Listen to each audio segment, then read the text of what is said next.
Добрый день, дорогие друзья! Сегодня мы пройдем новую тему. Это когда вы хотите сказать, что вы что-то хотите делать. То есть я хочу пойти, я хочу сделать, я хочу пить, я хочу есть.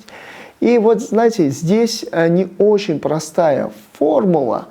Нам бы главное запомнить следующее, что в конце всегда будет слово «келеде». Да, если сделать разбор этого слова «келеде», то переводится как бы «он придет» или «он приходит». Какое это отношение имеет к тому, что ты хочешь? Смотрите, философия вся заключается в том, что в казахском языке для того, чтобы сказать, что я хочу, например, пить, нужно на самом деле сказать что-то по типу «мое желание выпить приходит».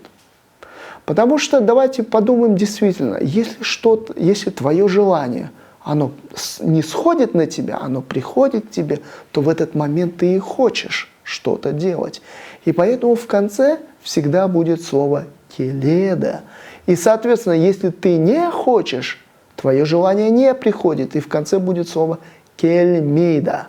То есть запомнили, то есть всякий раз, когда мы хотим сказать «я хочу», «ты хочешь», «он хочет», «она хочет», «мы хотим», «вы хотите», всегда в конце будет «келеде». Или «не хочу», «кельмейда». Теперь нам нужно разобраться с начальной частью. Понятно. Я, мен, сен, сез, без, уол, олар. Я, ты, он, она, мы, вы.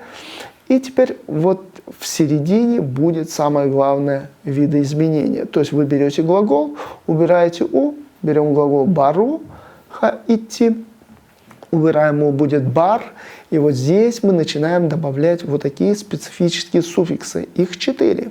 Это «г», «к», «г» и «к». Вы видите, какой где будет присоединяться.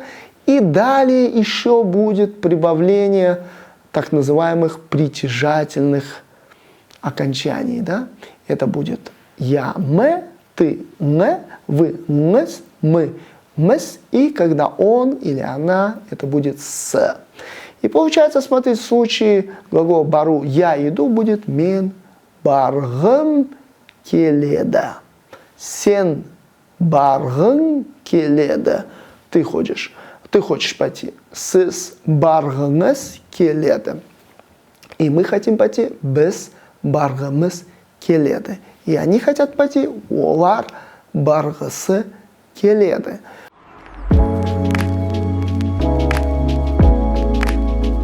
Друзья, и вот мы сказали с вами «мен баргым келеді», «сен баргыңыз», «сіз баргыңыз келеді», «біз баргымыз келеді», «ол баргысы келеді». И вы знаете, вот эти форманты, они раньше были как «менің», «сенің», «сіздің», «біздің», «оның», «олардың». Но в живой речи просто окончания родительного падежа, так скажем, они выпали. И вместо «менің» можно спокойно говорить «мен». Вместо «сенің», «сен», «сіздің», «сіз», «біздің», «біз», «оның» или «олардың» можно сказать просто «ол» или «олар». То есть, допустим, мы хотим сказать, Яков хочет поехать в Америку. По идее, это Яковтың Америкаға барғысы келеді. Но можно «тың» выбросить, потому что Яков Америкаға барғысы келеді. Все. Друзья, на этом мы заканчиваем этот урок, который был посвящен так называемой теме желательного наклонения. То есть, когда мы хотим выразить свое желание что-то выполнить. До свидания, до следующего урока.